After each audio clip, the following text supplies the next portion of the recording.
Hey everyone, Sam Davidson here with MEA Worldwide, and we are here at the Season 2 premiere of Facebook Watch's Sacred Lies, The Singing Bones. This season stars Juliette Lewis, Ryan Quanten, and Jordan Alexander.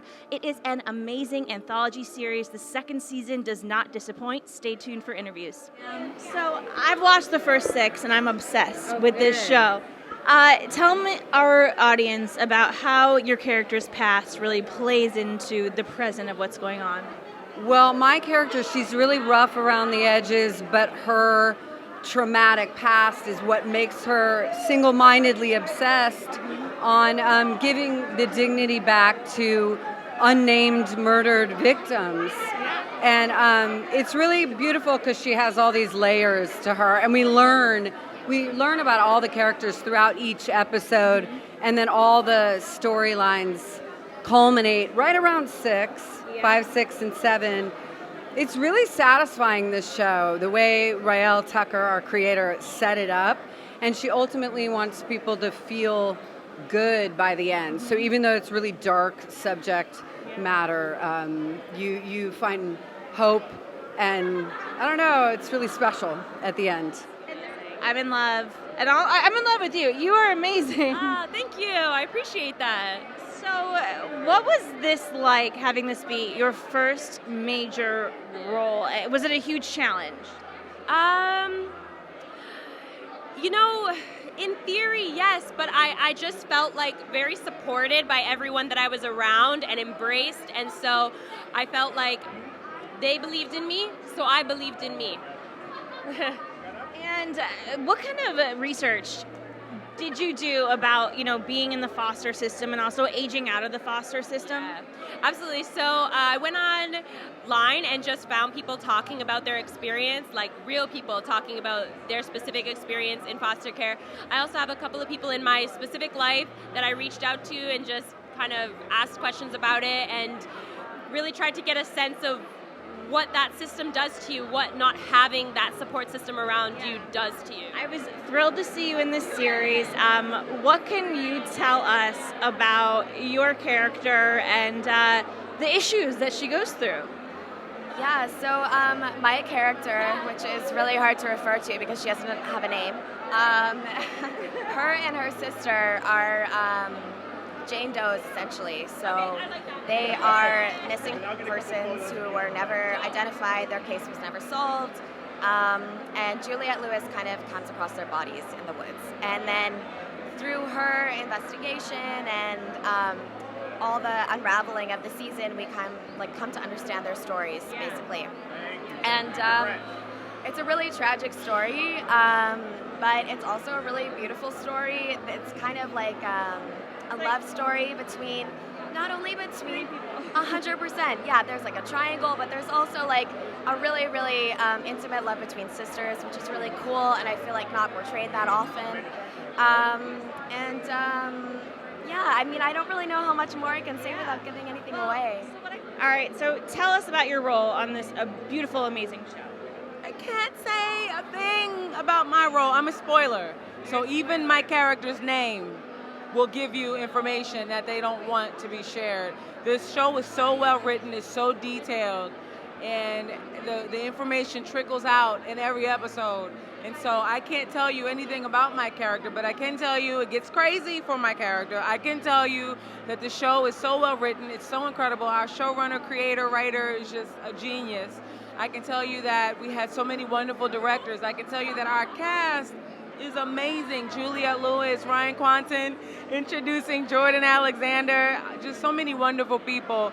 Blumhouse is just the best. And Facebook, oh my God, wonderful for giving us this platform where we can put out such really cool, creative, even dark content and engage with the fans simultaneously. Incredible. So, first of all, how would you describe your character? Is she good? Is she bad? Is she a mixture of both? Oh, okay, so this is what I love, because she is a mixture of both, but what mixture we don't know, because the writing was really good, so we can't tell exactly. She seems unredeemable, but my goal as an actress is always to make us like the unlikable. And if the writing is helpful, which it was, how we do that is to show why. We show her Achilles heel and her wound at some point. And that's one of the things I really loved about your character, because when she was introduced, you think she's some wicked witch, Right. but then you realize that she is human and cares about these kids. That's it. She cares, and she's doing the best that she can. So what kind of research did you do about being a foster parent and having kids in the system? None. I'm terrible at research, and I honestly I've been asked that in every role, because you would think that I would do research on vampires or what have you. No. So I always feel like I get the dialogue, and immediately I have an instinct on how I'm going to play it. The more I think about it, the worse I get. I start to imagine all the possible ways I could play it, and it's hard for me to remember that first impulse that was always my best one. Yeah. So, and the writing was so good that I had right in front of me my kids and not my kids, and that she's that kind of person. But also, the way this was filmed, on my first day, I shot my first scene of the series and my last scene of the series. So I knew the whole arc. So what kind of research did you do for your character specifically? Because your character is a very specific profession, career. Yeah, well, I mean, on set, they kind of like brought me through some of the things that I might do and some of the equipment I might be using and how things worked. So that was kind of, we didn't have much time going into it, but they taught me how to use all the stuff. Yeah. But I don't think I could begin to wrap my brain around the types of stuff that Lily does. She's so smart. What she does is incredible, and it really plays a huge part in the entire show, what she does. So I don't know, it's pretty impressive. So is your character more than what meets the eye? Yeah, absolutely. I feel like that was sort of part of the reason why I said yes to this. I mean, you want to play someone that makes you feel a little bit uncomfortable. In fact, a lot uncomfortable. This was by far the darkest character I feel like I've ever played, and there's places of myself that I had to open up that I wasn't particularly comfortable with doing. But fortunately, Raelle and the people that she hired provided a safe kind of atmosphere to go to those vulnerable places with. And I'm a big fan of your work, and so I do realize this is one of the darkest characters you have played. So with Raelle, did you feel a lot of comfort having her there and also having Kristen part of the cast as well? Yeah, absolutely. Any sense of familiarity you can kind of surround yourself with when you go into those places, it's always nice to have. And we were also shooting up in Canada, and those Canadians, they kind of kill you with kindness as well. We like to think we're pretty nice as Aussies, but those Canadians put us to shame. Yeah, look, it was dark subject matter, but we're fortunate enough to have cast and crew that sort of are filled with a lot more sort of empathy than I expected. So tell us about how your character kind of sets things into motion for Juliette Lewis's character. Ooh. I'm definitely, I push her buttons, that's for sure. I get into her head, I like to test her a lot. Yeah, but as I was saying before, it's all love. I might not show it or talk about it in the best way, but it's definitely all love, trying to get her to her where she needs to be and always pushing her forward and helping her. So I play young Amelia Harper, which is Juliette Lewis's character, but the younger version.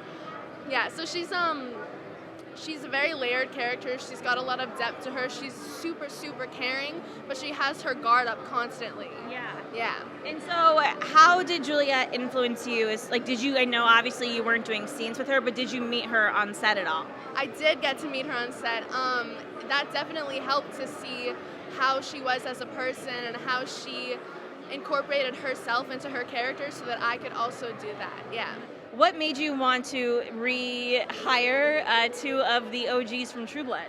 Well, when you get to work with such incredible actors for like 6 years, like I did on True Blood, you have this incredible bond and you know how to write for them. So that evolved over time. I learned how Ryan Quanten works as an actor, how Kristen Bauer works as an actor. So when I got the chance to develop characters that were right for them, it's like coming home, you know? I already know what their voices can do. I know when they're funny. I know dramatic layers that maybe they didn't even get to show on True Blood. I get to now sort of bring them out for them, but I know they're capable of it. So yeah, it's family, you know? It's coming back to people that really got your back and you have theirs. It's wonderful. We have had an amazing time here tonight at Facebook Watch's Season 2 premiere of Sacred Lies, The Singing Bones. We hope that you guys have enjoyed these interviews. If you'd like to see more like them, please subscribe to our YouTube channel, download the app for free, or just go to our website. We'll see you next time.